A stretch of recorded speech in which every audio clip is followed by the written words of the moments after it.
On dit pas Erev Tov, on dit Chodesh Tov. Chodesh Tov. Vesameach. Vesameach. Ve'erev Tov. Erev Tov. Voilà.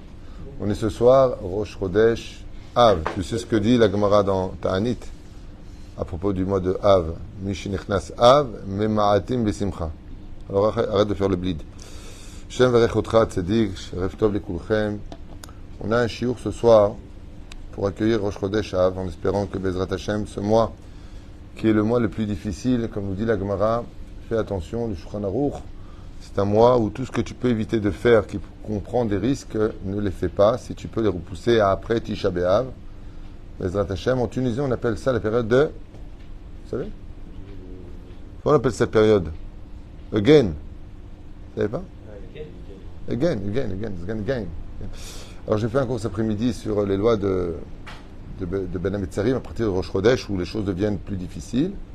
Et donc, pour ceux qui ont l'habitude de manger la viande ce soir, Rosh Chodesh, ils peuvent. Celui qui veut à partir Minhag Yerushalayim, à partir de ce soir ne plus manger de viande, eh bien, Tavo la bracha. Ok. En attendant, nous avons un shiur qui a été acheté. Juste un instant que je ne fasse pas d'erreur, parce qu'il y a beaucoup de shiurim là, grâce à Dieu. Il faudra être patient. Par mon ami Mike et Stéphanie Tayeb, à Karim, que Dieu les bénisse, et toute leur famille, Bezrat Hashem. Shiur acheté ce soir pour l'élévation de l'âme de leur grand-père, Moïse Tayeb, Zichrono Libracha, qu'on appelait le roi du Phénix. Oui, c'est lui qui avait racheté la société Phénix, donc le fameux anisette que nous buvons. Et c'est un homme de bien. Et Bezrat Hashem, le cours a été acheté pour l'élévation de son âme, en espérant Bezrat Hashem, Shianuach, Akadosh Baruch Hu et Nishmato, Began Eden Elyon, Bechol HaShorvim, Imo, Bichlal, Arachami, Vaselichot, Vechen, Yehi Ratzon, Venom Ramen. Et on a en même temps une demande de Askara pour Yosef, Lachmi, Ben Mathilde, Messaouda. Rach Hashem, Tenachenu, Began Eden Elyon, Bechol HaShorvim, Imo, Bichlal, Arachami, Vaselichot, Vechen, Yehi Ratzon, Venomar. Amen.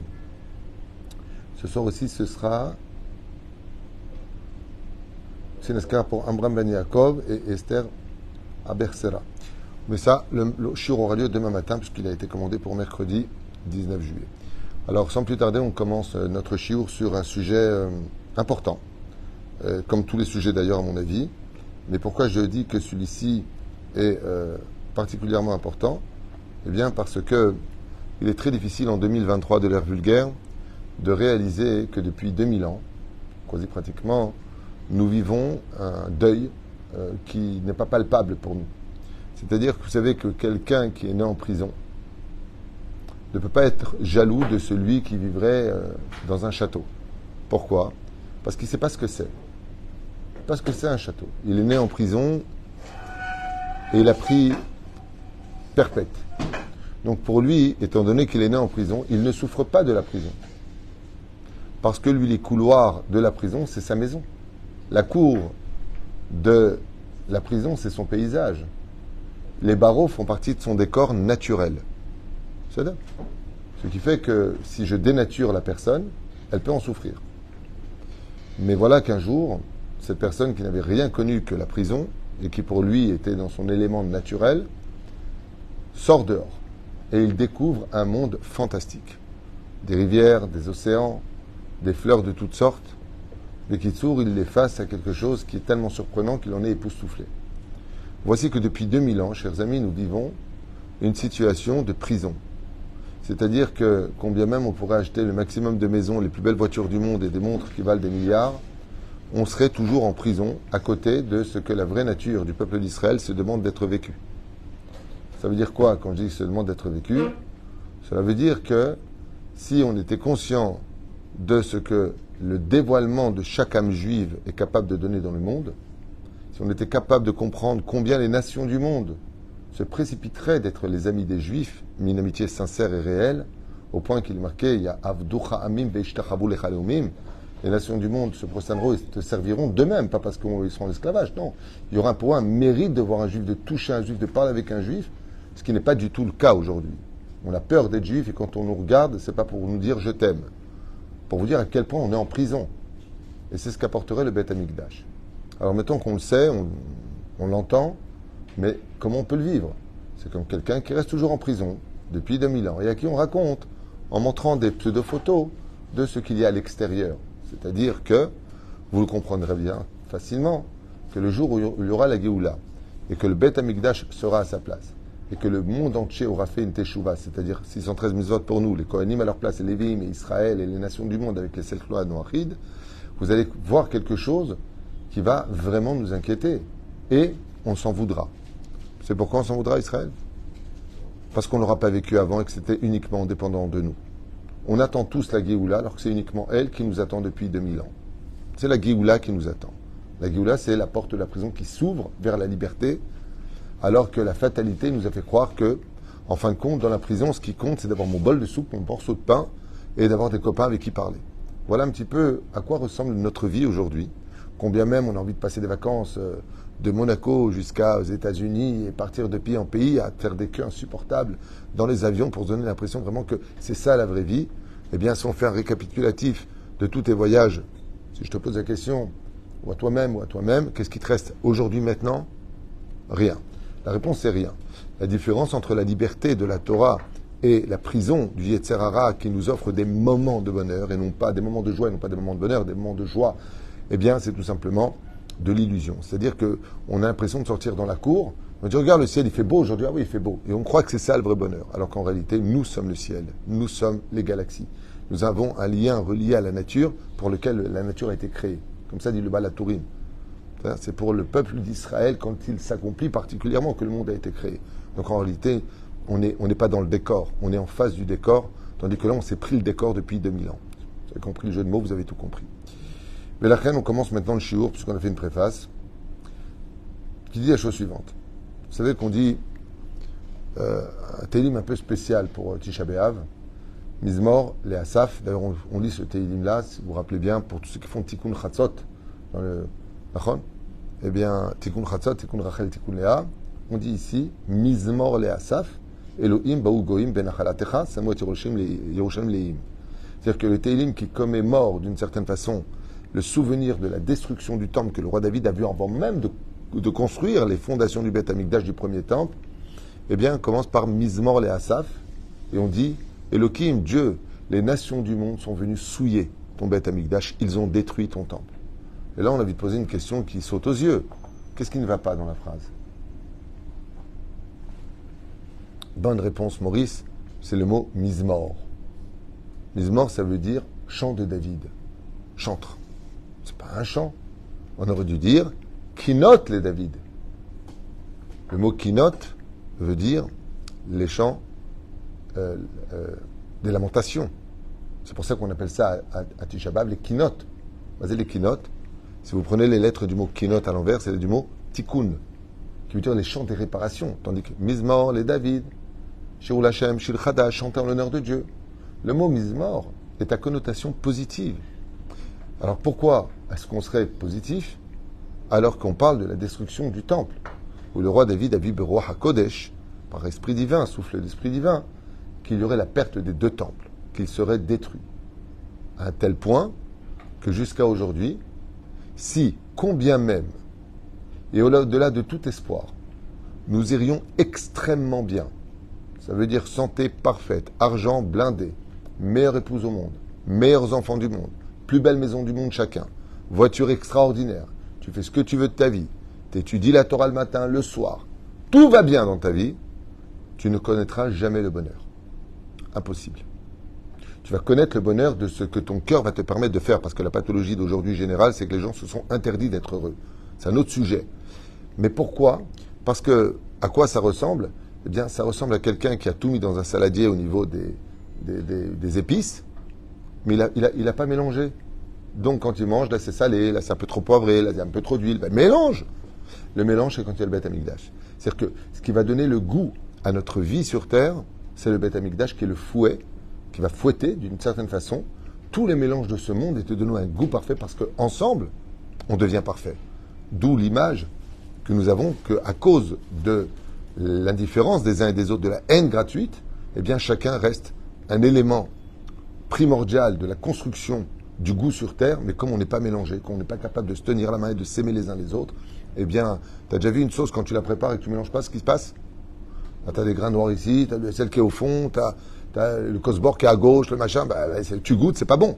Par contre, tu mélanges, c'est excellent. Eh bien, ce mélange de l'unité du peuple d'Israël donne du goût qui va par contre dire, là, c'est bon. C'est-à-dire qu'on peut vivre des moments de joie, mais est-ce que c'était des bons moments? Non. Pourquoi? Parce qu'on a toujours une conscience. Parce qu'on a toujours quelque chose qui nous rappelle que tant qu'il n'y aura pas de Beth Amikdash, nous n'aurons que des rayons de soleil, mais jamais le soleil lui-même. C'est-à-dire que c'est pour ça que la Shrina doit descendre et apporter des moments de bonheur incommensurables. Alors, la question qu'on a posée, c'est pourquoi Mizmor, qui note David, ou tout simplement Amar, oh, les Asaf. C'est tellement plus simple de le dire. Le mot Mizmor demande réflexion. Alors, première réponse, on va en faire deux pour ne pas trop tarder, pour ce shiur, eh bien, c'est tout simplement parce que le Créateur du monde, dans sa très grande miséricorde incommensurable, a préféré détruire le temple que de détruire les enfants d'Israël. Donc c'est vrai qu'on pleure le Beth Amikdash, mais heureusement qu'il a frappé le Beth Amikdash, parce que sinon il y aurait un Beth Amikdash, mais sans peuple d'Israël. Le Mahad Avardomé. Un jour, un fils se comportait extrêmement mal avec son père, au point de lui manquer de respect en public. À la maison, il était hautain et pathétique. Son père, n'en pouvant plus, est arrivé au summum de la patience. Et il s'est imaginé se lever et lui donner un coup de poing. Un coup de poing qui lui aurait démonté la mâchoire. Qu'est-ce qu'a fait le père? Il a pris sa montre, qui valait une valeur inestimable, une montre extrêmement chère. Il l'a jetée de toutes ses forces contre le mur, en lui disant à son fils, tu vois cette montre qui vient de perdre le temps, eh bien normalement c'est toi qui aurais dû être éclaté contre ce mur. Bon, ça fait un peu tunisien, je reconnais, mais en attendant, c'est ce qu'a fait Hachem. Le compte à rebours du temps dépendait essentiellement du Beth Amikdash. C'est pour ça qu'il y a une remède avec Chatzot Hayom. Le centre de l'Union redémarre maintenant le compte à rebours du temps. Aujourd'hui, on est dans un temps perdu. Le Beth Amikdash rapporte la vraie valeur du temps. C'est un sujet pour lui-même. Donc qu'est-ce qu'a fait Akadosh Baruch Hu? Au lieu de nous tuer, nous, il a fracassé sa maison. Résultat, Mizmor, les Asaf. Alors après on dit, Baou, Goïm, Elohim, voilà, les Goïm sont venus, ils ont fait. Alors pourquoi tu commences par Mizmor? Parce qu'on peut se permettre de le chanter, sinon on n'aurait pas les mâchoires pour chanter. La deuxième explication, je la donnerai avec une histoire qui s'est passée il y a quelques bonnes années de cela à Jérusalem, Tiban et Betikonen. Alors qu'un couple n'arrivait pas à avoir d'enfants, après avoir tout essayé, toutes les ségoulottes, ils se sont mis à prier, jusqu'au moment où enfin, après avoir eu la bracha d'un rave, cette femme est enfin tombée enceinte. Après 10 longues années de souffrance, d'examen, elle est enfin tombée enceinte. Et voilà que le moment est arrivé. Mais tant qu'il n'y a pas de Beth Amikdash, le Ramchal, Rabbi Chaim Moshe Luzzatto, il dit il n'y aura pas de bonnes nouvelles sans mauvaises nouvelles, et il n'y aura pas de mauvaises nouvelles sans bonnes nouvelles. C'est un cycle. Quand tu auras le Beth Amikdash, c'est marqué Az Yemale Sechok Pinu. Il n'y aura que de bonnes nouvelles. Quand tu auras le Beth Amikdash sur terre, il n'y aura que de Az. Alors à ce moment-là, Yemale Sechok Pinu. Ça veut dire quoi? Yemale sera rempli que de sourires. Ça veut dire quoi? Il n'y aura pas une seule mauvaise nouvelle qui te retirera ta joie de vivre. Et ça, c'est énorme. Oufreim. Ils arrivent à l'hôpital, 9e mois, après une shmira importante. Il fallait un ma'akav, comme on dit, suivi pour son hirayon, sa grossesse. Puis voilà que le mari était dehors en train de lire les Teilim, priant le ciel que tout se passe bien. Puis voilà qu'en plein milieu de l'accouchement, on n'entend plus rien, on demande d'arrêter les choses. Le médecin sort et il dit, avec un visage un petit peu river, un peu blanc, il faut que je vous parle. Alors il dit, qu'est-ce qui se passe? Il dit, voilà, c'est pas compliqué. Il y a un problème de poids. Et seul vous pouvez décider. Sans rentrer dans les détails médicaux, mais je vais vous faire ça en 2 mots. Ou on perd l'enfant ou on perd votre femme. Les deux ne sont pas possibles. Le mari s'effondre en larmes et il dit, la seule personne qui peut prendre cette décision, c'est ma femme. Alors le médecin revient et il dit, votre femme a dit que Ce choix, il faudra le respecter, mais elle veut l'enfant. Parce que pour elle, si elle perd l'enfant, sa vie est morte. Alors elle veut que cet enfant-là vienne au monde et que vous l'appeliez Chaim, la vie. Pour qu'il vive ces moments de joie, parce que moi, ma vie s'arrêtera là. Et ainsi fut fait, l'enfant est sorti, vivant. Et quelques heures plus tard, c'est la femme qui a rendu l'âme.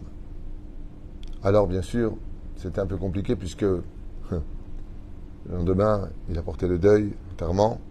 Puis voilà que le 7e jour, il sort du deuil, c'est aussi le jour de la Brit Mila. Et puis le 30e jour, c'est aussi le Pidyon Aben. Très bizarre. Chaque événement. Et l'enfant, depuis petit, avait l'habitude de monter sur la tombe de sa maman et de réciter doucement, doucement, à partir de 5, 6, 7 ans, le Kaddish. Et il priait sur la tombe de sa mère. Et à chaque fois, il allait avec son père, d'année en année, jusqu'au jour de la Bar Mitzvah. Quand est arrivé le jour de la Bar Mitzvah, il y a une très belle fête qui a eu lieu. Chaim était beau, il avait grandi. Il était au Talmud Torah avec ses amis. Et donc tout le monde était présent. Il rentrait en yeshiva Ktana. Et son père lui a dit, n'oublie pas que le jour de ta naissance, c'est aussi la skara de maman. Alors, il a dit, papa, je peux te parler un instant? J'ai dit oui. Je regarde, papa. Depuis que je sais marcher et lire, tu m'emmènes tous les ans à me rappeler de maman, de maman, de maman. Je ne l'ai jamais connue, maman. Je ne sais même pas à quoi elle ressemble. J'y étais pas, je ne sais pas, j'avais pas de conscience. Donc, je ne peux pas avoir la vie de mes amis. Est-ce si important pour moi qui suis un enfant de vivre constamment que je suis un orphelin de l'histoire? Et à ce moment-là, le père, il a regardé et il s'est mis à pleurer. Il lui a dit, mon fils, c'est vrai que tu n'as pas connu ta mère. Mais j'aimerais te rappeler deux choses. Si ta mère t'appelle Chaim, Am Israël Chai Vekayam, c'est parce qu'elle, par contre, elle a donné sa vie pour toi. Et que moi qui l'ai connue, ta mère, laisse-moi te dire que c'était la plus merveilleuse des femmes et la plus exquise des épouses. Alors même si toi, aujourd'hui, tu dis que tu ne la connais pas et que tu ne sais même pas pourquoi tu dis le Kaddish, alors n'oublie pas la gratitude que tu te dois d'avoir vis-à-vis d'elle, parce que si aujourd'hui tu es si heureux avec tes amis et que tu grandis si merveilleusement, c'est parce qu'elle, elle a condamné sa vie pour toi. Son fils, il a regardé et lui a dit, papa, t'as raison. Je ferai toute ma vie le Kaddish pour elle, parce que si je peux le dire, c'est parce qu'elle m'a permis de le dire, et que si mon nom est Chaim, c'est parce qu'elle, elle est morte pour moi. Ainsi, quand on dit le Mizmor, justement on commémore la perte du temple, on le dit en disant Mizmor, les Asaf. On vient rajouter Asaf, c'était le roi d'Israël.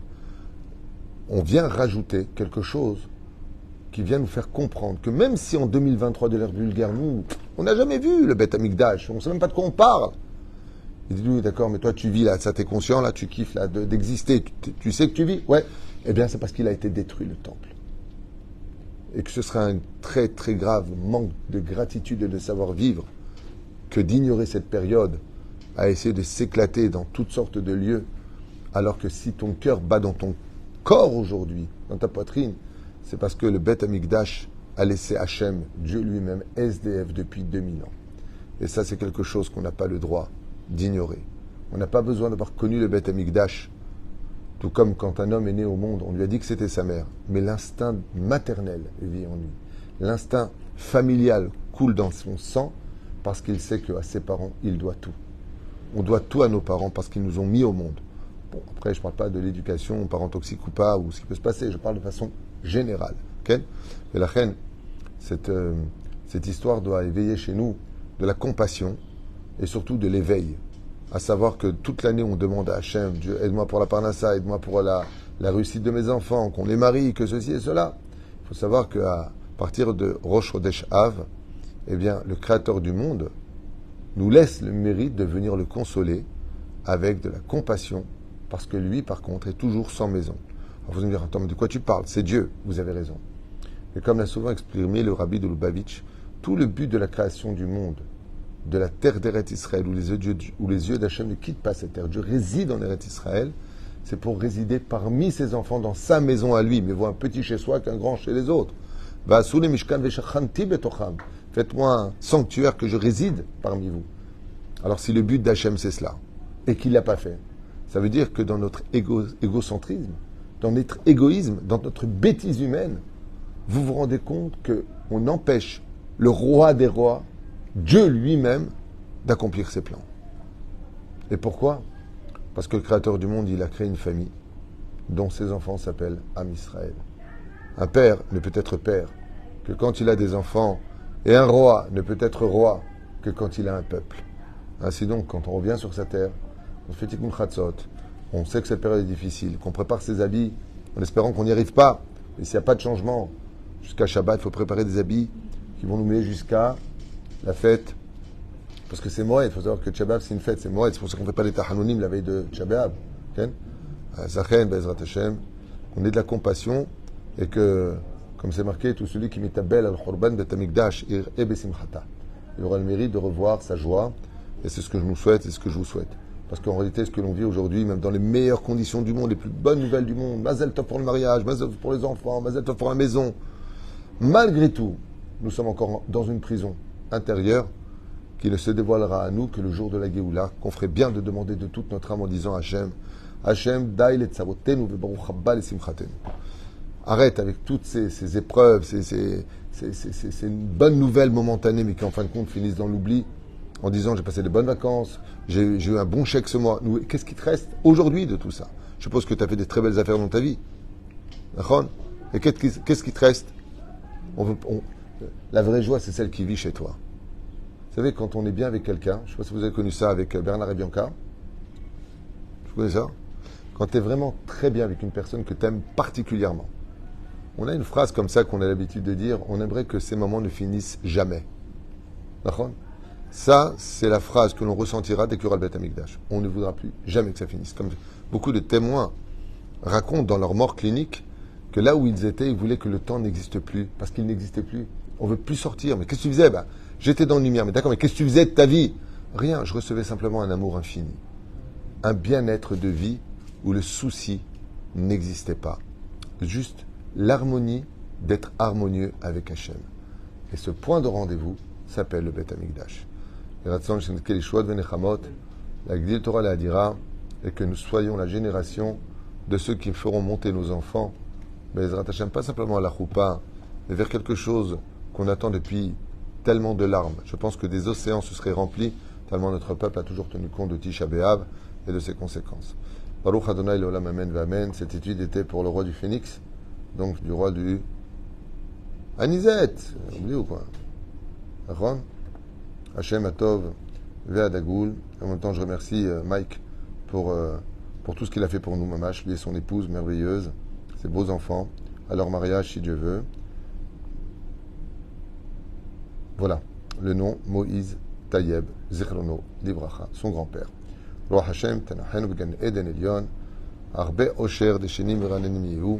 Beaucoup d'amour dans les couples, beaucoup de shalom, beaucoup de respect et beaucoup d'études de la Torah.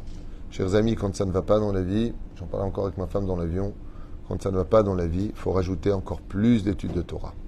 La Torah, c'est l'élixir de vie de tous nos problèmes. À fort bas, des coups là-bas. Kol Tov et Litraot.